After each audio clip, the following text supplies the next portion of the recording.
As you can tell, I am not in my lodge right now. I'm actually at my father-in-law's place trying to edit some footage and stuff. And this week I thought I'd show you the footage from my wife getting to kill her biggest buck. One thing that isn't really mentioned in the video is that she is 8 months pregnant at the time of this video, of course.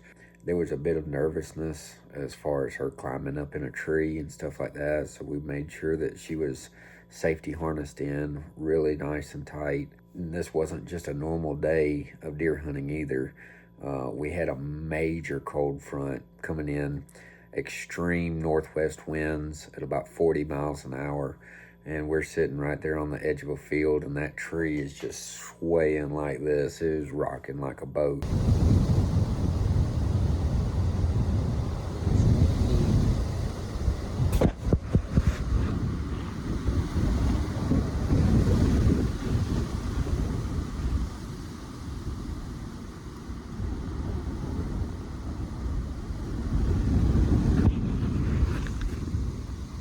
It didn't take very long for deer to start pouring in. Before long, we were covered up with about a dozen does and fawns, and we really couldn't do much but sit back and enjoy the show.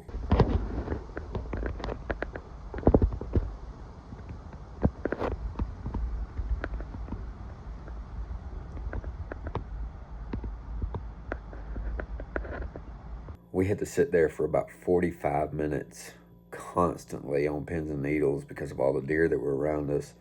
And then I looked over to my right, and here come the big boy. At that point, it was getting too dark for my camcorder to do any good. So I got out my iPhone and took it to the camera and picked it up, and I hit record. And when I hit record, a flash of light came out from the camera. The deer instantly turned and saw us. It was the big 10-pointer that I wanted her to kill. We're talking about 145 to 150 inch deer.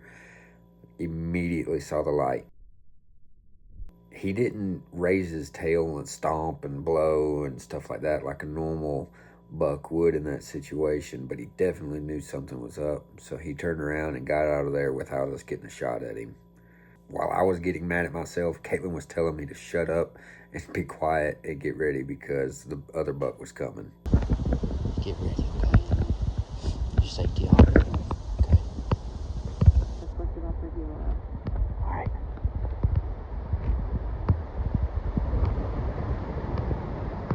When he puts his head down to eat, can you shoot him right there?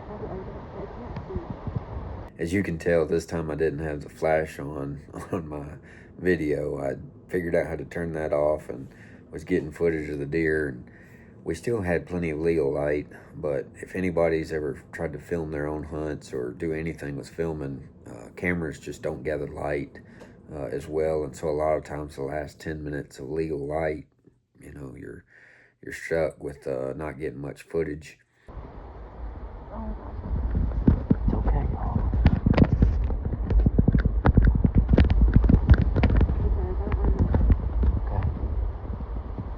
Yeah. Got him. You got him. You got him.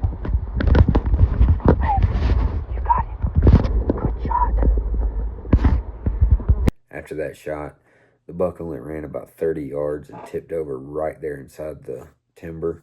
We were a little worried with it being on a slight angle that the deer needed a little time, so we waited about 30 to 45 minutes, then slipped out of there, went, ate supper, came back, and we were quite amazed. The deer only made it about 10 yards inside the woods and just fell down dead.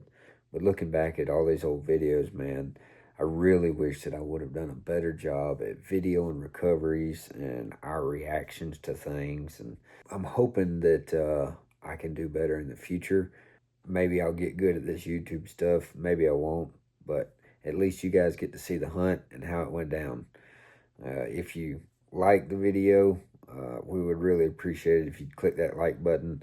If you don't mind, subscribe. We're going to try to do our best to drop a video every week and see how it goes. Y'all have a good one. God bless.